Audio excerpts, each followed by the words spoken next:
Bəs deməli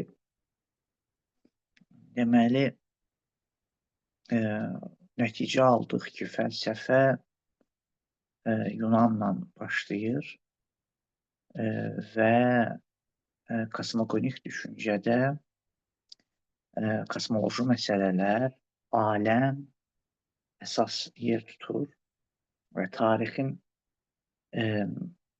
fikir dəyişikliyi dövrlərinə nəzər saldıq və dedik ki, baş dövründən keçid alırıq digər dövrə ki, o digər dövrdə əkinçilik və maldarlıq daha əsas yer tutur, paleolit dövrü, neolit dövrü və sonda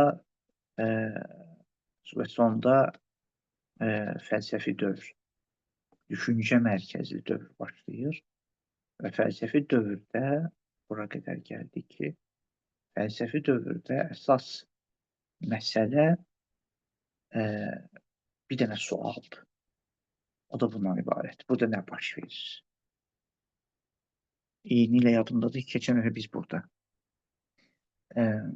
yekunlaşdırdıq söhbətimizi. Burada nə baş verir? Yəni, fəlsəfi dövrdə insan Allahların məhkumu deyil. İnsan əsatirlərin məhkumu deyil. İnsan hətta təbiətin də məhkumu deyil. İnsan hakimdir. İnsan bütün bunlara fəlsəfi dövrdə. Fəlsəfi dövrdə insan necə deyərlər, birbaşlı olaraq təbiəti sorğuya çəkir. Təbiəti sorğuya çəkir. Yəni, təbiətə cavabdeh deyil. Əksinə, təbiət indi cavabdeh olmalıdır. Təbiət cavab verməlidir. Ona görə fəlsəfi dövrdə insan soruşur ki, burada nə baş verir? Yəni, təbiətə deyir ki, səndə nə baş verir? Cavab ver. Baxın. Ona görə mən keçən dəfə də bir nəfər xanımlardan biri dedi ki, o söhbətin başlanğıcı yaxşı şeydir. Yəni, hər bir söhbətin başlanğıcında bu günləri mən o təyin eləsək yaxşı olar. Yəni, keçən dəfə də qeyd elədim ki, mən fəlsəfənin yaranma mənşəyi belə bir başlanğıcla başladı. Amma bu günləri də mən keçən dəfə qeyd eləmişdim. Bu gün də belə istəyirəm söhbətimi davam edeyim ki, fəlsəfədə necə deyərlər, realist, rasionalist və ampirisist bir tərəfdən, digər tərəfdən idealist və realist cütlüklərinin başlama tarixi. Fəlsəfədə rasionalist, ampirisist və həmçinin idealist və realist cütlüklərinin, ikiliklərinin başlama tarixi hardandır? Bugün bu haqda biz danışacağıq. İndi bu ad biraz belə xoflu olmasın da, narahatçılıq yaratmasın bu. Sadə. Təcrübə və ağıl bir tərəfdən, digər tərəfdən ideya və reallıq. İdeallıq və reallıq. Çox sadə. Yəni, gərək fəlsəfədə baxaq görək ki, bu ümumiyyətlə hardan gəlir? Nəyə görə sən bunu önə çəkmirsən? Mən, yəni də. Nəyə görə mən bunu önə çəkirəm? Mən sizin dilinizdən sual verirəm, deyilmi? Nəyə görə bunu önə çəkirəm? Ona görə önə çəkirəm ki, bundan sonra bütün fəlsəfi məktəblər bu ikilidən birindədir. Ya realistdir, ya ampirisistdir, ya rasionalistdir, ya ağlın tərəfindədir, ya təcrübənin tərəfindədir. Həmən rasionalist və ampirisist. Rasionalist yəni ağıl mərkəzlilik, ampirisist yəni təcrübə mərkəzlilik. Və yaxud ya idealistdir, ya da realistdir. Yəni ya subyekt mərkəzlidir, ya obyekt mərkəzlidir. Ya beyin mərkəzlidir, ya əşya mərkəzlidir. Baxın, həm də bunları sıradan elə belə necə deyərlər, şeir deyil, elə belə gəlsin. Hesablanmış kəlmələri istifadə edirəm, hesablanmış formadadır. Yəni, deyirəmsə, həm də o kəlmələr dediyim o terminlərin izahıdır. Çünki bütün fəlsəfi məktəblər ona görə, məsələn, sonradan biz baxırıq ki, məsələn, orta əsrlərdə bir qism idealistdir, bir qism, məsələn, realistdir, digər bir qism rasionalistdir, digər bir amplitsistdir. Ümumiyyətlə, Rönesansda orta əsrlərin sonu, 14-15-ci əsrlər, orta əsrlər bitir və yeni dünya ərsəyə gəlir. Yeni dünyada da yenə də bu ikiliyi biz görürük. Ağılçılar, təcrübəçilər və 18-19-cu əsrdə yenə də biz bunun şahidiyik. İdealistlər, Hegelçilər, idealistlər və digər tərəfdən realistlər, məsələn, ekzistensialistlər və s. Axır, indi mən istəmirəm onu. Kəlmələri çoxaltmaqla sizi yormaq istəmirəm. Gəlin qaydaq yenə Yunana. Yunana qaydaq. Baxın, qeyd elədik ki, bəs deməli, indi başlıq bəlli oldu bizə. Nə istəyirik? Yəni, sualımız da nədir? Burada nə baş verir? Burada nə baş verir? Əsas sual bundan ibarət. Gördük ki, fəlsəfə Yunanda Miletlilərlə başladı. Keçən dəfə də dedik. Milet şəhərinin 3 dənə əsas filosofu var. Thales, Anaximandros və Anaximanus. Thales, Anaximandros, Anaximanus. Bu üç məşhurdur. Yunanın indi çox da izah vermək istəmirəm. Sadəcə qısa konkret keçirəm ki, bu suala da bunlar da cavab veriblər də və ona görə də bunlardan yaranır da. Aristotel də istər metafizikasında, istər fizika kitabında qeyd edir ki, ən birinci fizioloqlar və fiziklər və ontologistlər və filosoflar Miletlilərdir. Miletlilər, yəni bu üç filosof. Nəyə görə? Çünki bu sualı cavablan. Burada nə baş verir? Burada nə baş verir dedikdə, yəni nə baş verir, sən deyəcəksən, necə nə baş verir? Burada nə baş verir, sən də istəyirsən. Biz də qulaq asırıq. Birimiz yazırıq. Yox, nə baş verir sıradan gördüyümüz şeyin cavabı deyil. Nə baş verir sualının cavabı gördüyümüz şeylər deyil. Nə baş verir, yəni gördüyümüz şeylər sonda hara dirənir? Nə baş verir sualı ona görə ciddidir ki, yəni bizim gördüyümüz şeylər bildik. Bildik. Biz görürük ki, sən dərs deyirsən. Biz qulaq asırıq. Amma biz qulaq asırıq. Bunun arxasında nədir? Yəni, necə oldu ki, biz gəldik qulaq asmağa? Məsələn, o belə oldu ki, mən gördüm ki, müəyyən bir suallarım var, cavab tapmaq istədim, fəlsəfə, eşitdim fəlsəfə dərs var, gəldim. Yaxşı, yenə də, necə oldu ki, sən bu suallar səndə yaradın? Yəni, nə baş verir, ən sonuncu sual, qoy bunu belə rahat şəkildə bilən deyim. Ən sonuncu sual ki, o sual və yaxud cavabın, daha sual cavabı yoxdur, odur nə baş verir sualını yaradan. Misal çəkinəm. Məsələn, mən deyirəm ki, ən sonuncu nə üçün və yaxud ən sonuncu nə üçün? Məsələn, mən deyirəm ki, bu yemək nəyə görə dadlıdır? Deyirsən ki, çünki duzu yaxşıdır. Deyirəm, yaxşı, ümumiyyətlə, duz nə üçün yaxşıdır? Deyirsən, çünki şordur. Deyirəm, bəs şor nə üçün yaxşıdır? Deyirsən, şordur da. Təbii ya bir sual yoxdur ki. Və yaxud da bunu eynilə şirində də fərqi yoxdur. İndi sevənlər şor haqqında məsələn şorluq barəsində sual verirlər. Şirin məsəl üçün filan tort məsələn nəyə görədir? Şirindir. Ona görə dadlıdır. Deyirəm şirin nə üçün şirindir? Şirin elə şirindir də. Yəni ən sonuncu sual və ən sonuncu cavab təməldə yerləşən, hər bir şeyin təməlində yerləşən sonuncu sual və cavab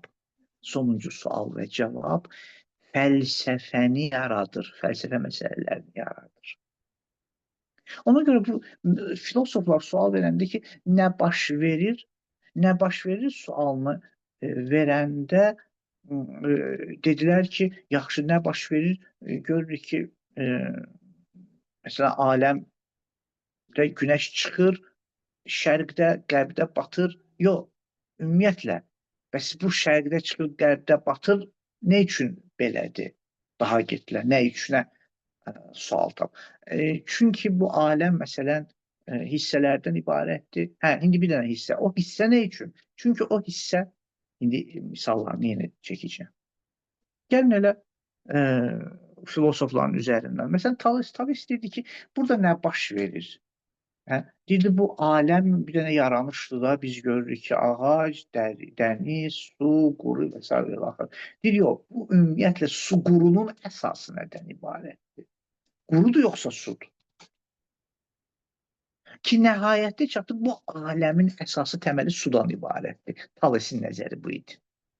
Tales dedi ki, bu aləmin əsası sudan. Yəni, ən birinci dayanacaq nöqtə sudan ibarətdir. Ona görə bunlar filosof sayılırlar. Yəni, işi yoxdur ki, burada məsəl üçün, yağış yağdı, deməli, məsələn, Allahlar nemətlərini bizə yağdırdılar. Və yaxud da ki, günəş isti, o qədər isti oldu ki, mənim əkin yerim yandı, çünki Allahlar məndən qəzəbləndilər. Bu ilə belə yanaşmırlar, yəni şərq mədəniyyətinə belə yanaşmırlar. Yox, ümumiyyətlə soruşurlar ki, istəyir yağış yağdı, istəyir mənim əkin zəminim bar verdi, ya bar vermədi. Ümumiyyətlə, bu bütün yaranışın kökü hardan gəlir? Talis deyirdi, sudur. Su, yəni bütün yaranışın köküdür. Qurunun da kökü sudur, suyun özünün də kökü sudur. Anaximandros ümumiyyətlə Talesin şagirdidir. Deyir, yox, bu yaranış bir ünsürdən ibarət deyil kök. Kök neçə ünsürdən ibarətdir və hansı əsasda onu deyə bilmərəm. Qeyri-müəyyənlik. Çox uzatmaq istəmirəm də izah vermirəm bunları. Anaximandros nə deyirdi? Anaximandros da Anaximandrosun şagirdidir. Bunlar bir-birinə şagirdidir ardıcıl olaraq. O dedi ki, bu aləmin kökü havadan ibarət ümumiyyətlə. O ki, Talis deyirdi ki, sudur. Yox, mən suyu əsas bilmirəm, havanı əsas bilirəm. Yəni, hər şeyin əsası havadır. Bilirsən, bunlar nə deməkdir? Əsas yəni həyat mənbəyidir. Əsas yəni həyat mənbəyi. Yəni, bir şeyin deyirik, əsas yəni həyat mənbəyi. Həyat mənbəyi sudur, yoxsa qeyri-müəyyən ünsür, yoxsa havadır. Bunlar bu cürlə davam edir. Nəysə. Yəni, mən göstərmək istəyirəm ki, fəlsəfə necə olur? Yəni, fəlsəfənin bu əsası. İndi bu ki, bir dənə çox-çox xahiş edirəm, diqqətli olaq. Su deyəndə bizim içdiyimiz suyu nəzərə almır. Tales su deyəndə bizim içdiyimiz suyu nəzərə almır, deyəcəksən. Tales su deyəndə yaradıcı bir qüvvəni nəzərə alır ki, onun mahiyyəti bizə bəlli deyil. Yəni, bir də təməl. Ki, bilirəm, sən sevinəcəksən, deyəcəksən, yəni Allah demək istəyir. Yəni, ümumiyyətlə, Allahdan söhbət getmir fəlsəfə. Allahdan da, təməldən söhbət, bəli, ola bilsin, sən dindar deyəcək ki, Allah. Yəni, təməl dedikdə, burada nə baş verir sualını dedikdə, nə baş verir sualı, mütləq biz nə baş veriri ən son təmələ gedib dirənməliyik və ən son təməli tapmalıyıq nədən ibarətdir. Bu fəlsəfə, yəni hər bir şeyin başlanğıc nöqtəsini tapan elm. Hər bir şeyin başlanğıc nöqtəsi. İndi istəyir maddə olsun, qeyri-maddə olsun, əlaqələndirmə. Yenə deyirəm, dinlə əlaqəsi yoxdur bunun. Din də fəlsəfənin ola bilsin ki, bir parçası ola bilsin, olmasın da müxtəlif nəzəriyyələr var. Yeri gələndə danışacağıq din və fəlsəfənin münasibətində. 3-4 dənə nəzəriyyə var.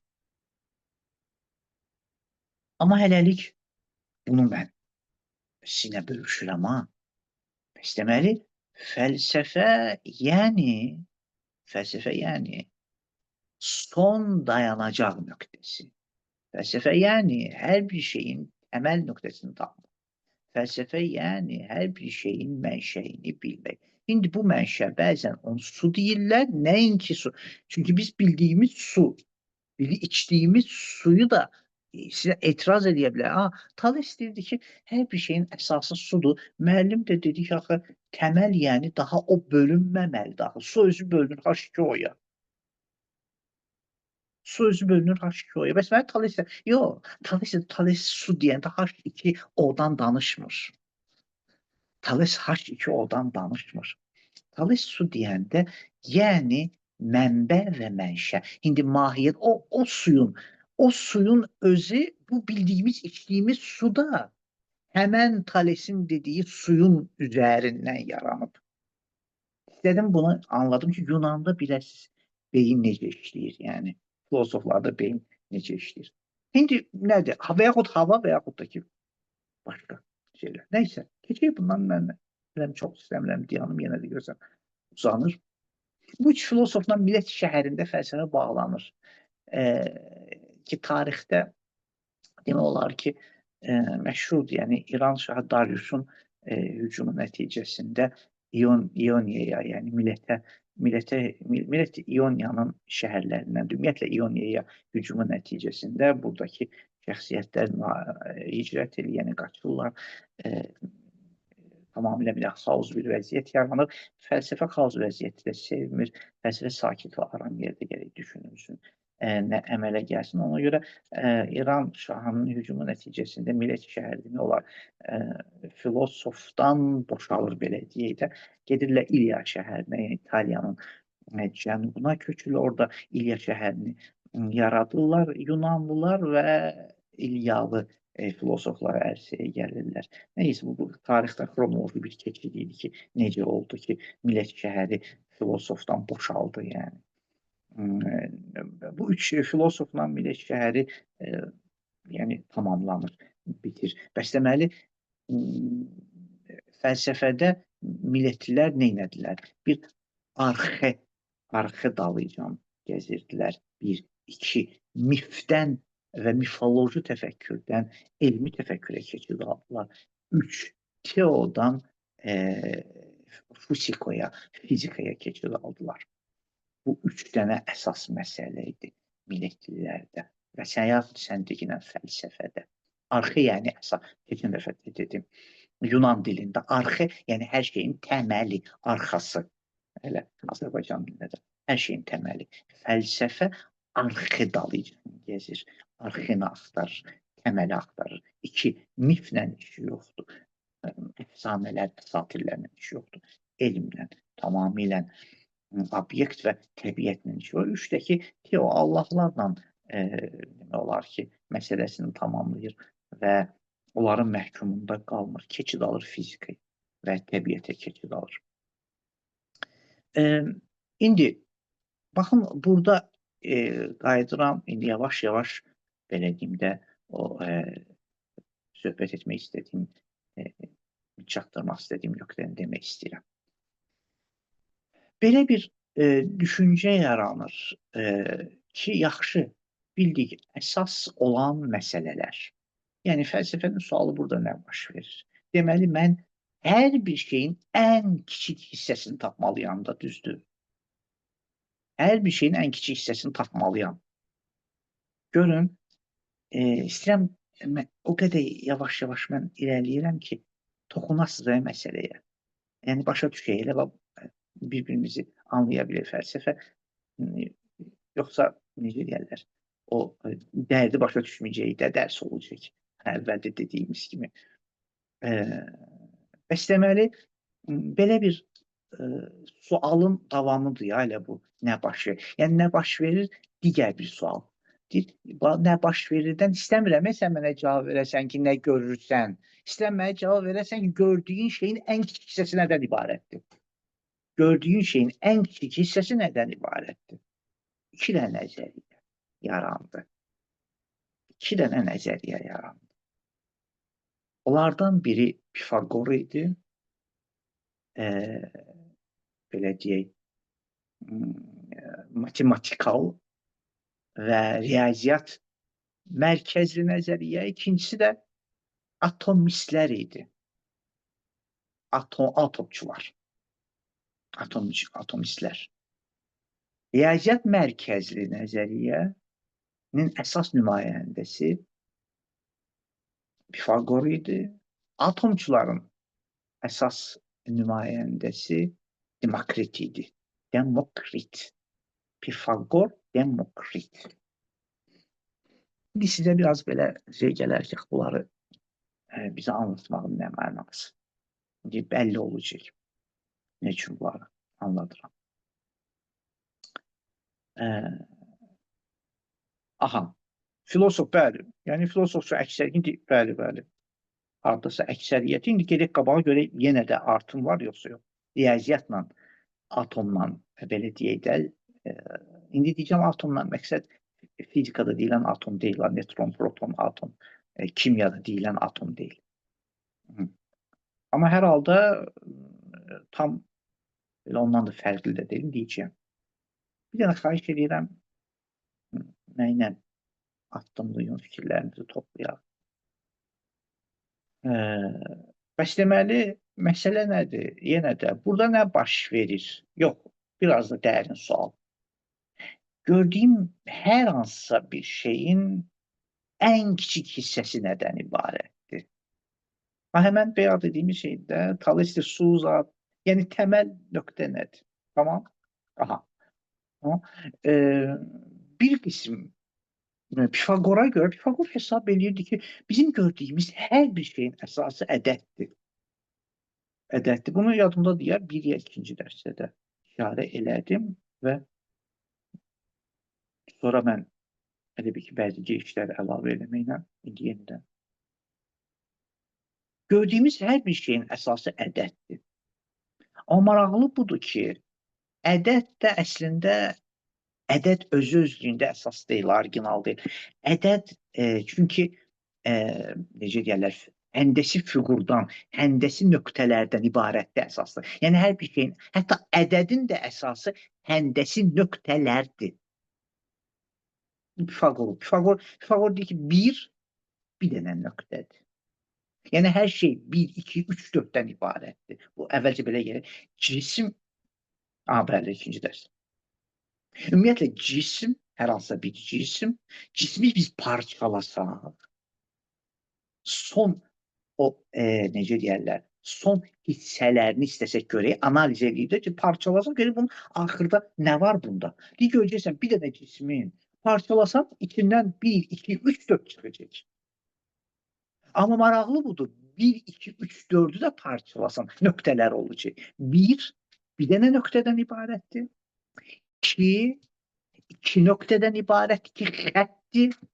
3 nöqtədən ibarətdir ki, 3 bucaqdır. 4 nöqtədən ibarətdir ki, piramidadır, cisimdir.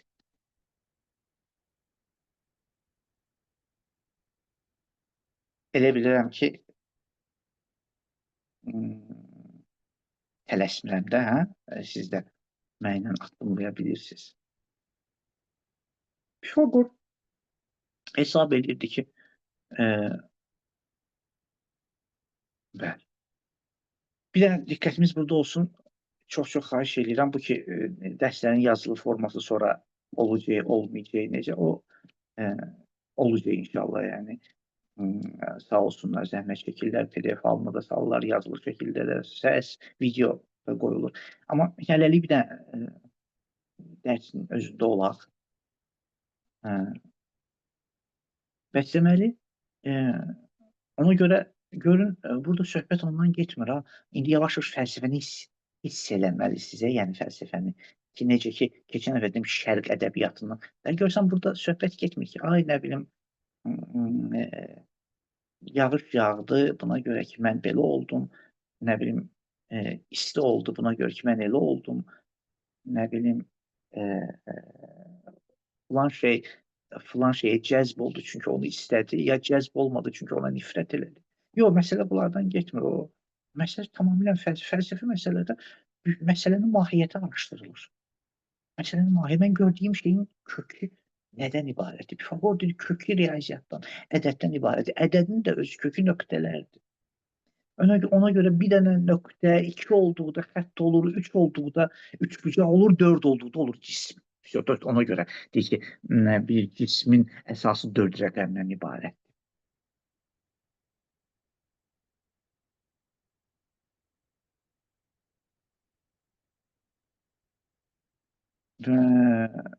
Tamam. Bəs deməli, sual çünki dərsə aiddir deyə onu dediyinizi tam anlaya bilmədim. Mən dediyim yenə budur ki, əsas bunu anlayaq ha. Hər bir şeyin əsası iki dənə nəzəriyyədir. Bəziləri hesab edirlər ki, bir şeyin son nöqtəsi riyaziyyatdır, ədəddir. Bəziləri hesab edirlər ki, bir şeyi parçalasaq, son nöqtə atomlardır. Budur. İndi o Pifaqor, mən sadəcə izah verdim ki, ədəd deyəndə nə? Pifaqor hesab edirdi ki, son nöqtə riyaziyyat əsasdır. Yəni, hər bir şeyin əsası ədəddən ibarətdir. Ədədlər də nöqtələrdən ibarətdir. Bu qədər, yəni nöqtə, bir dənə nöqtə bir sayılır da, 2 dənə nöqtə yan-bayan olanda, görürsən, birləşdirsən olacaq xətt. 3 nöqtəni birləşdirsən 3bucaq olacaq. 4 nöqtəni birləşdirsən bir dənə piramida halına gələcək bir şəkil yaranacaq.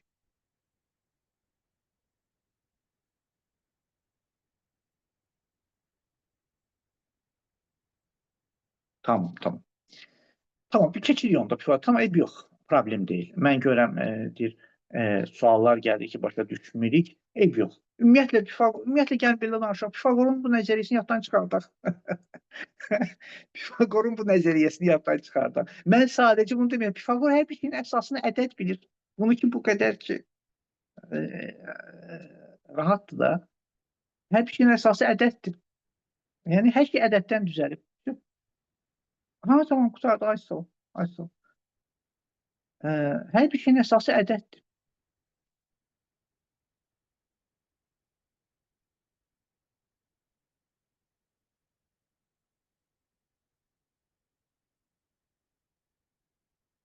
Ay sağ ol, bəli. 2 nəzəriyyəni bilək.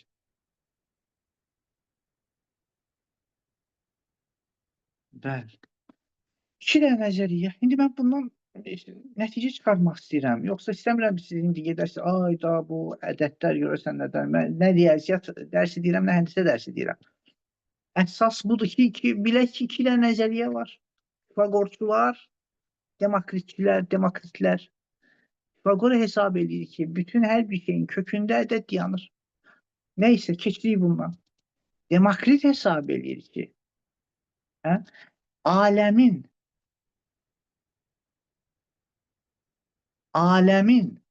Demokrit hesab edir atomçular. Atomizm nəzəriyyəsi. Tamam, xahiş edirəm də suallar, yəni belə söhbətləşmələri saxlayaq ki, fikrimiz burada olsun. Çünki istər-istəməz yazı yazanda hamı o yazılara baxır və söhbətdən yayınırıq. Atomizm nəzəriyyəsinə görə aləmin ən kiçik hissəsi atomdan ibarətdir. Atom nə deməkdir? Atom kimyada deyilən o neutron, proton, o deyil ha. Atomdan məqsəd, yəni bölünməz zərrə. bölünməz zərrə. Aydındır? Təbii ki, kimyada və fizikada və yaxud da ki, o elmi məsələlərdə də bu nəzərdə. Amma məsələ budur ki, axı atom bölünür kimyada. Amma bu nəzəriyyədə atom bölünmür. Atom yəni ən bölüm. Yəni birdən məsələn kimyada deyirsən ki, atomda bölünür neutron protona, yəni deməli o neutron bu nəzəriyyənin atomudur. Yəni bölünməz zərrədə. Yenə də indi yenə başlayacaq çətinlik var. Yox, atom yəni bölünməz zərrə. Bölünməz zərrə Demokritin nəzəriyyəsidir bu. Bu çox ciddi nəzəriyyələrdən biridir ki, sonra elm dünyasında da böyük təsir bağışladı və indi mən uzatmıram ki, yormayayım sizi bununla. Atomuz, yəni Yunanda pomus zərrə deməkdir. A inkar deməkdir də. Yəni bölünməzlik, atomuz yəni bölünməzlik. Bu Demokritin nəzəriyyəsi idi.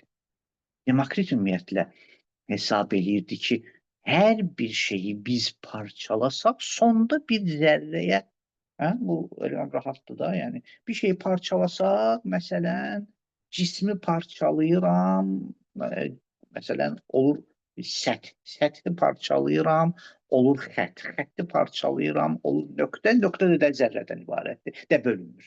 O bölünməzdir. Aha, əla, əlhəmdülillah. Bu nəzəriyyə başa düşülür rahat.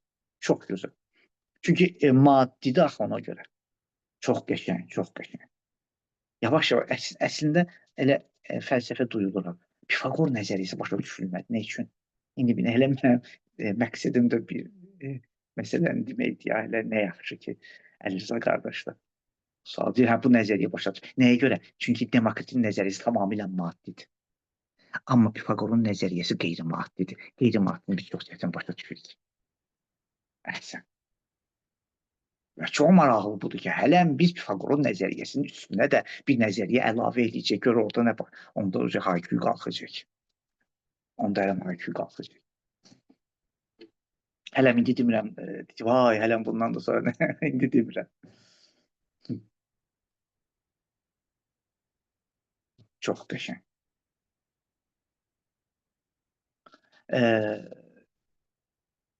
Bizim elə bil ki, bizim gördüyümüz şeylər tamamilə maddidir.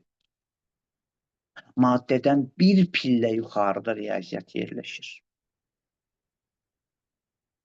Yəni bir pillə qeyri-maddiliyi istiqamətində riyaziyyat yerləşir. Bunu sonradan açacağım sizin üçün nə demək. Riyaziyyatdan bir pillə yuxarıda da ümumiyyətlə maddə ilə heç bir əlaqəsi olmayan bir varlıq yerləşir. Çünki bizim beyin strukturumuz və iş fəaliyyətimiz, düşüncə fəaliyyətimiz o qədər maddiliklə ünsiyyətdə olub ki, biz maddədən başqa çətin olur biz maddəni anlayaq. Yəni, biraz məsələni yumuşaldım. İstəmirəm dinləşdirim məsələni, amma Qurandan bir ayəyə işarə edəcəm. Çox maraqlıdır. Heç də diniləşdirmirəm. Yəni, deyəcəksən, diniləşdirəndə nə oluyor? Yəni, demək istəyirəm ki, nəsə müəyyən bir dini mənanı ya isbat və yaxud inkar etmək mənası fikrində deyiləm. Tamamilə fəlsəfi danışırıq. Amma bir dənə Qurandan ayəyə işarə edəcəm. Quranda buyurur ki, Bəqərə surəsinin əvvəlində Əlif Lam Mim Zalikəl kitablar və fi huden lil muttaqin ellezine yu'minuna bil qeyb. Bu kitab hidayət edən kitabdır. Təqvalılar kimlərdir? Onlardır ki, qeybə iman gətiriblər. Qeybə iman gətiriblər. Qeyb nədir ümumiyyətlə? Qeyb çox səhv. Bəzən tərcümə olunur. Qeyb yəni bu aləmdən başqa bir aləm, səndən başqa bir sən. Yox.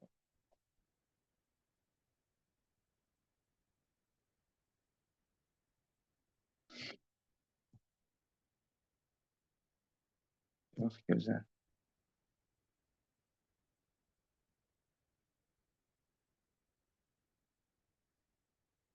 Bəli, bəli, bəli. Uğurlar, uğurlar. Uğurlar. Allah hamıya inşallah hamını müvəffəq eləsin. Eee, bəli, bəli. Eee, bəli, bəli, bəli, fəlsəfə qeyb araşdıra bilir. Təbii ki, qeyb araşdıra bilir fəlsəfə. Təbii ki, araşdıra bilir. Bir daha. Bəs deməli mən istədim, yumşaldım yəni məsələni. Yumşaldım ki, qeyb yəni bütün maddiliyin əsasını təşkil edən mahiyyət, maddiliyin əsasını, təməlini quran.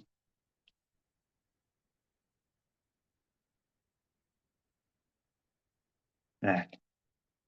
İndi tam yəni fikirləri mən qeyb mövzusuna apara bilmərəm də, amma bu qədər də, bu qədər.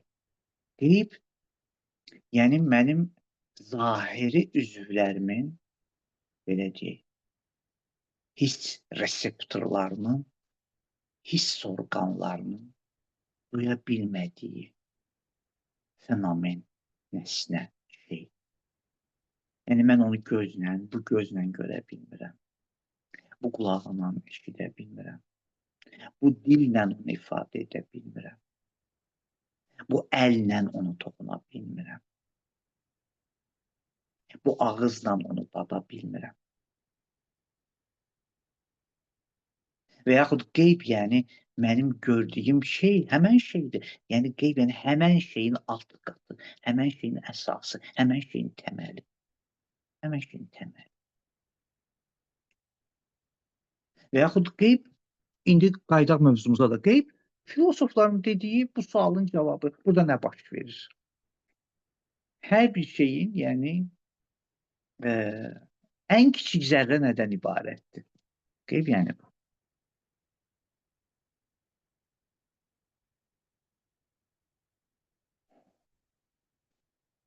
Bəli, yaradıcının da var olmasına. Qeybə inanmaqlardan, yəni qeybi məsələlərdən biridir. Nəinki hamısı. Neysə. Gəlin qayıdaq. Xahiş edirəm. Xahiş edirəm. Sualları saxlayaq yenə. Tamam. Mövzuya. Yəni bu yaranışın təməli nədən ibarətdir? Bu yaranışın təməli nədən ibarətdir? Bu yaranışın təməli ədəddir. Pifaqor. Sınmaz, bölünməz zərrədir. Demokrit. 2 dənə nəzəriyyə oldu da, düzdür. Yaxşı, nə baş verdi? Bax, burdandır ki, 2 dənə sonradan tarixdə necə deyərlər, əsas 2 o cütlərdən biri yaranır. Rasionallıq və empirisistlik. Gəldik, çıxdıq. Ağıl əsaslı yoxsa təcrübə? Sizcə, kaş indi də üzbəüz olanda bunu sizə sual verib, sizdən cavab istəyəcəkdim. Ağıl əsaslı yoxsa təcrübə? 2 dənə nəzəriyyə, bəziləri ilə ağıl əsaslı, bəziləri ilə təcrübə əsaslı. Sizcə bu 2 nəzəriyyədən hansı ağla əsas bilir, hansı təcrübəni? Bu qədər meydan açmışam buna görə. İndi anlaşıldı hara gedir məsələ. Əhsən. Onu görə deyirəm ki, darıxmayın da. Əliza qardaş deyir, ağıl zərrəni əsas bilən təcrübəni Pifaqor çox qəşəng. Bəli, bəli, mən oxuyuram, yazıları oxuyuram, çünki aiddir deyənə oxuyuram. Aha, əla, əla, əla. Mən belə görürəm ki, yazılarda ikisi də bir-birini təkzib edir, bildim təkzib edir, hansı ağlı əsas bilir. Pifaqor təcrübəni deyir, əsas bilir. Təcrübə zərrədir, tam, bəli, aha, qəşəng, qəşəng, qəşəng, çox əla. Gözləyirəm ki, cavablar gəlsin, sonra stop verək də, stop verək. Ağıl Pifaqor, Ampiris Demokrit gözəl, gözəl, əhsən, əhsən. Görürsüz, görürsüz. Deməli bu deyil ki, başa düşmürsünüz. Lap əla da başa düşürsünüz. Lap əla məsələlərin necə deyərlər, bəli, bəli, çox gözəl, çox gözəl, ümidvar. Deməli, davam edə bilərik fəlsəfədə, ümidvar oldum. Davam edə bilərik. Çox gözəl. Tamam, saxlayaq indi, stop verək yazıları. Saxlayaq yazıları. Tamamilə, bəli, bəli. Pifaqor ağıl mərkəzlidir, Demokrit isə təcrübə mərkəzli, düzdür. Bəs o bacılar və qardaşlar ki, bəzən əksini deyirdilər, diqqətli olsunlar ki, nəinki zərrə ağıl mərkəzli deyil, təcrübə mərkəzlidir. Hər bir şeyin əsasını sınmaz, bölünməz zərrə bilən Demokrit və atomizm nəzəriyyəsi ampirisist nəzəriyyədir, təcrübəni əsas bilir. Təcrübəni. Amma riyaziyyatçılar, ona görə mən bir söz işlətdim axı, maddəçilik, yəni zərrə bir pillə yuxarıda qeyri-maddəyə yaxın riyaziyyatdır. Riyaziyyat bir tərəfi maddədir, bir tərəfi qeyri-maddədir. Bunu indi sonra deyəcək nə üçün, o nə demək, yəni bir tərəfi maddə, bir tərəfi qeyri-maddə. Rasionalist və empirisist nəzəriyyə ərsəyə gəldi və bu nəzəriyyə çox maraqlıdır, dostlar. Xahiş edirəm. Bu nəzəriyyə sonradan İslam dünyasında da böyük təsir bağışladı ya.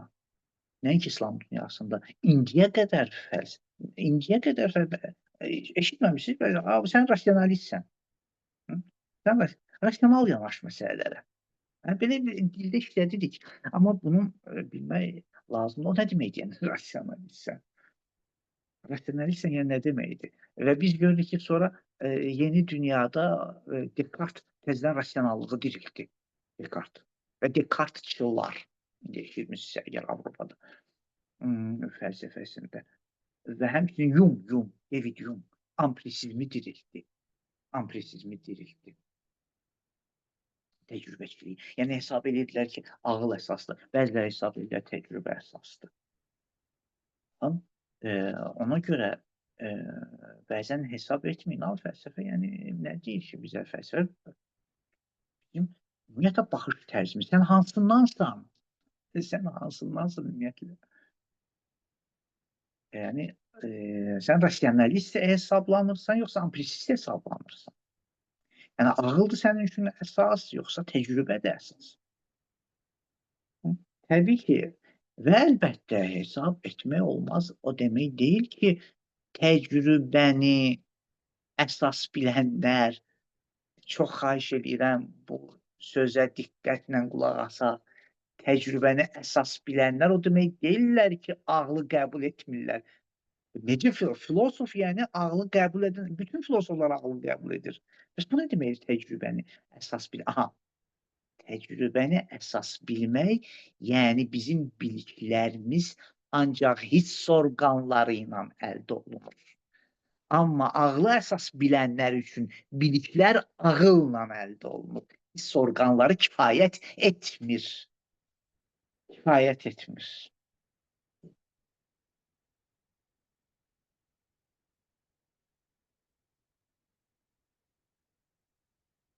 Kifayət əhsən. Təcrübə, ona görə ciddi baxaq məsələyə. Bəzən elə deyək ki, yəni belə deyim də, Demokritin haqqını əda eləyək də, Demokrit bizdən şikayətçi olacaq, sən mənə təcrübəçi dedin, yəni ağılsızam deyəm mən. Mən elə külli təcrübəni elə ağılla dərk eləmişəm də, yox, düzgün başa düşək, düzgün başa düşək. Ona görədir ki, maraqlıdır bu təfəkkür.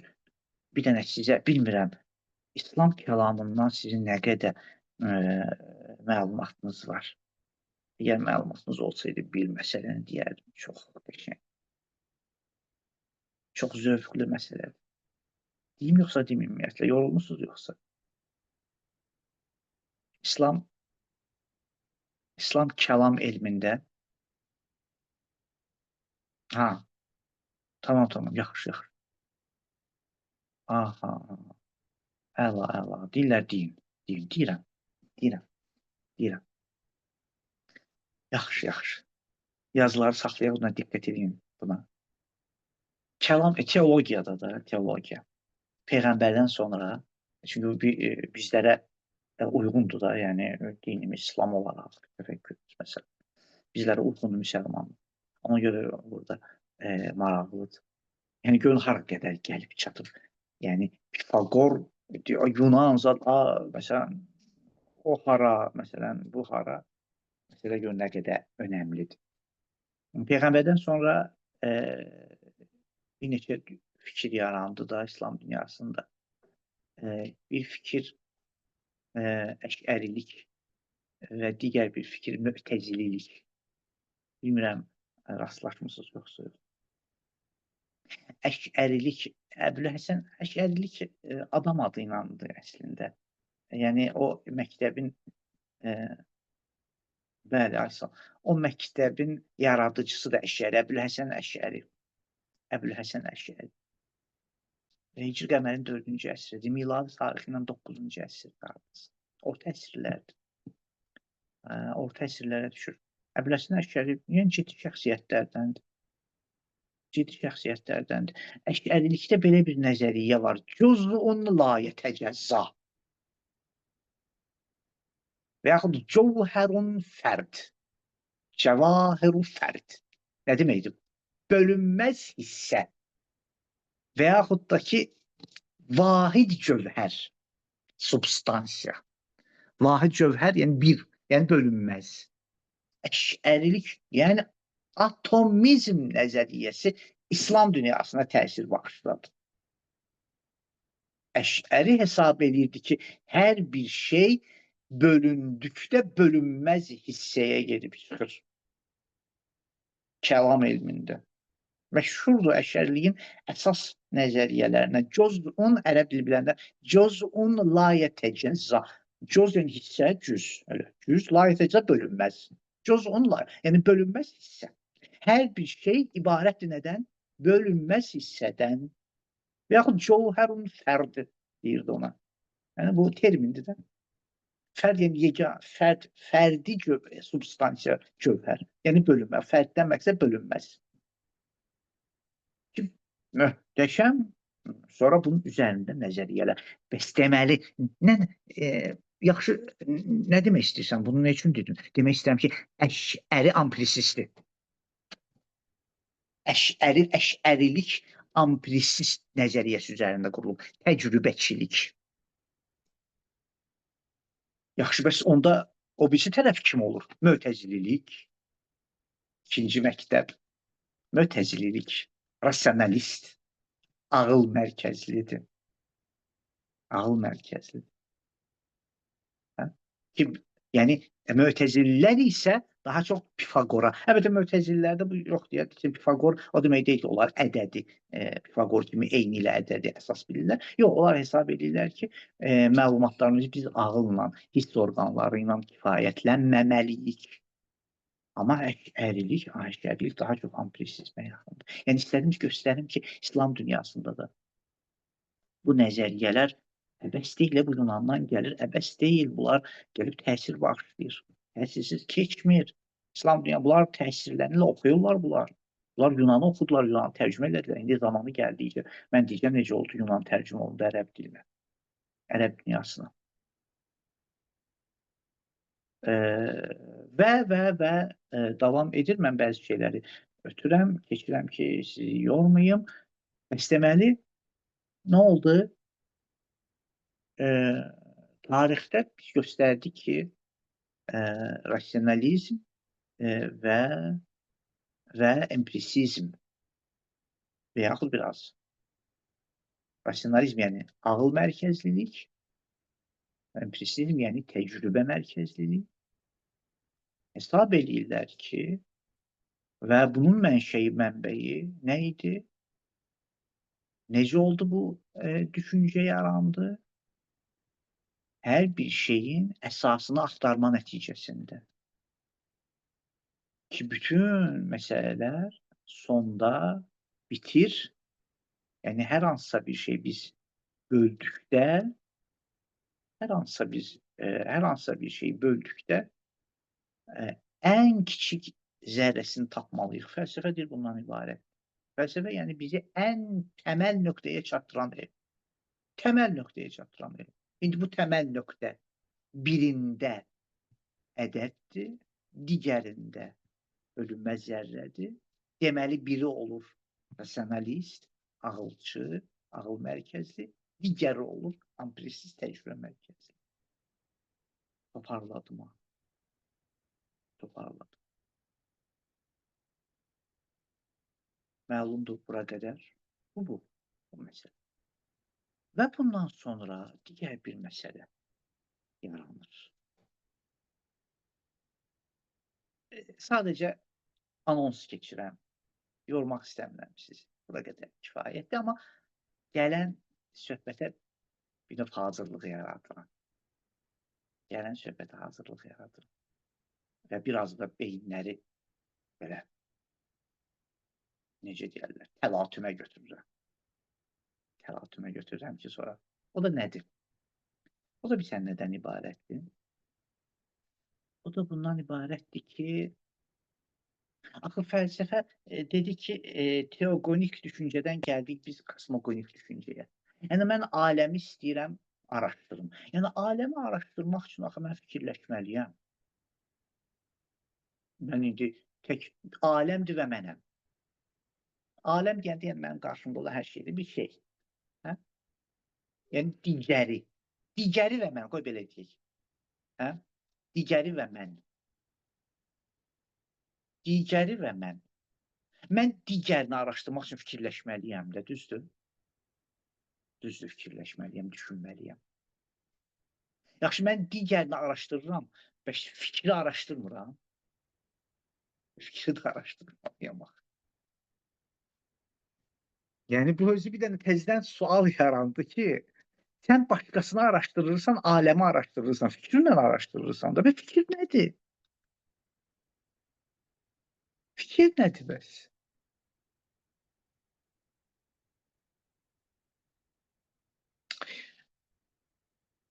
Və yeni bir məsələ yaranır. Axırı fikir də bir şeydir də hər halda. Aysa qayıdır insana, bəli. Fikir də bir şeydir. İndi ümumiyyətlə aləmin araşdırılması əsaslı, yoxsa fikrin araşdırılması əsaslı, hansı öndədir? Suallar içindən suallar doğur. Bəli.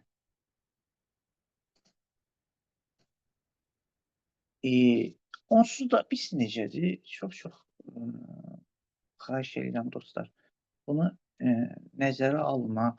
Onsuz da biz dünyada elə vaxtımızı suallarla keçirdirik də. Nə yaxşıdır ki, mənalı suallarla keçirdik də. Onsuz da sual. Elə həmişə sualdayıq da. Bu nə üçün dadsızdır? O nə üçün əyridir? Bu nə üçün düzdür? O nəyə görə istidir? Nə üçün soyuqdur? Nəyə görə yağış yağdı? Nəyə görə? Hə? Amma dəqiq əsas sualları gəndə yoruluruq. Şey, nəyimizə lazımdır? Və necə olur gündəlik suallar bizi yormur, amma bu dəqiq suallar bizi yorur. Sual ümumiyyətlə insanın mahiyyəti deyə mən deyim, insanın ümumiyyətlə digər varlıqlardan ayıran sualdır. Gəlin elə, nə yaxşı ki, adi suallar veririk, elə onun yerinə ciddi suallar da verək. Lazım deyil mütləq cavab tapasan.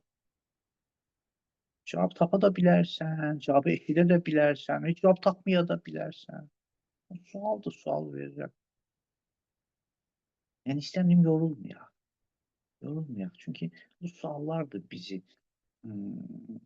həyatda saxlayan. Mən kiməm? Mən təkəm yoxsa yox? Mən bitmirəm. Mənim sonum var yoxsa sonum yoxdur? Mən varam, yox idim, var oldum. İndi varam, yenə yox olacağam. Yoxsa varam ki, varam.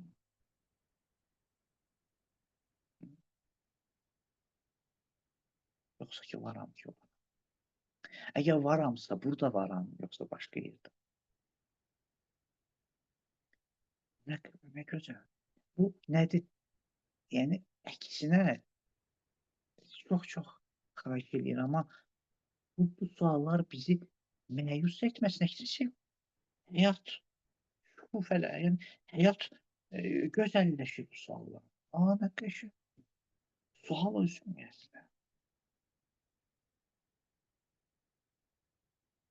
Ona görə ciddi şəxsiyyətlər, ekzistensialistlər bu günləri müasir dünyada ekzistensialistlərə biz müraciət edəndə 3-4 dənə əsas sualla olublar bir dənə böyük bir cərəyan. Dünyanı dəyişiblər ümumiyyətlə. Təklik nədir? Ölüm nədir? İztirab və bildiyimiz, necə deyərlər, stresslər nədən ibarət və ümumiyyətlə ümid və məyusluq nədən ibarət?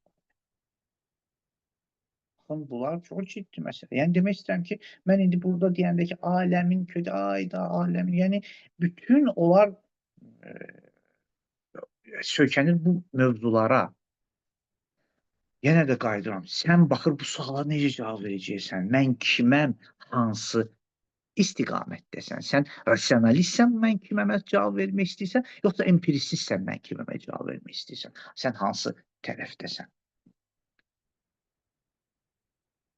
Ona görə baxın, yenə də qayıdıram bu mövzuma ki, tamamlayıram yəni söhbətimi. Sadəcə sual verirəm. Filosoflar gəldilər, çıxdılar digərinə. Dedilər, biz ümumiyyətlə soruşmaq istəyirik ki, aləm nədən ibarətdir? Deyirəm, axı sən deyəndə aləm nədən ibarətdir? Düşünürsən, düşüncənlə istəyirsən aləm araşdırasan da, düşüncə deyilən nədən ibarətdir? Sizcə bu nəyi xatırlatdı sizə? Lap əvvəldə bölgümüzü xatırlatmadı. Ontologiya, epistemologiya və aksiologiya. Ontologiya, yəni varlığı bilmək, epistemologiya, biliyi bilmək. İndi sadəcə burada sual verirəm gələn dəfə də təbii ki, danışacağıq. İndi mən aləmi bilməliyəm sonra. Bəli, bəli. Aləmi bilməliyəm, sonra biliyi araşdırmalıyam, yoxsa biliyi araşdırmalıyam, sonra aləmi bilməliyəm. Belə bir dairə yaranır. Elə bir çətin bir şey deyil ha yəni. Yəni demək istəyirəm ki, bu ikilidən yeni bir cütlük yaranır. O yeni cütlük nədən ibarətdir? İdealizm və realizm. İnşallah gələn dəfə bu mövzumuzu davam eləyərik. Təşəkkür edirəm. Elə bilirəm kifayətdir, sizi sormayım.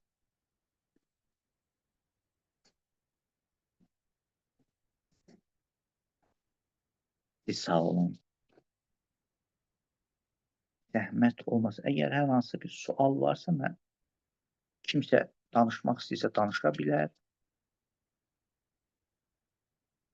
Kimsə yazmaq istəyirsə sualını yaza bilər. Bəli, bilik. Bəli, insan özü düzdür.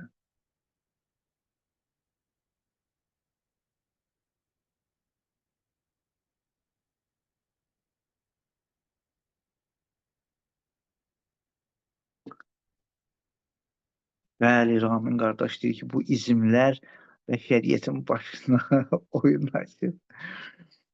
Oyun açıb da, elə ümumiyyətlə aləm oyundan ibarətdir də, Ramin qardaş. Aləm elə onsuz da oyundan ibarətdir.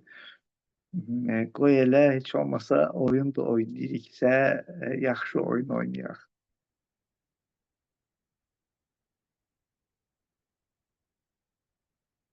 Bəli, bəli. Adam bu müqəddimə lap həyəcan var. Sağ ol, Allah razı olsun. Bəli.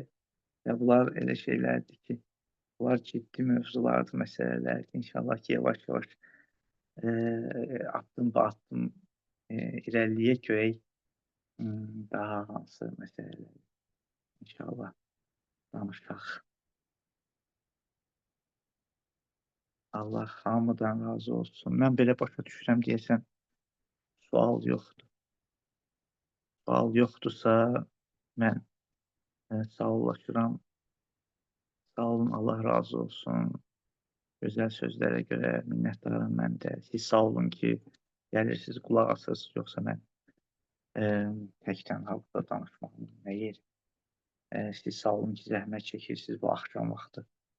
Vaxtınızı qoyursunuz, dinləyirsiniz. İnşallah, inşallah gələn dərsdə davam edəcəyik söhbətimiz.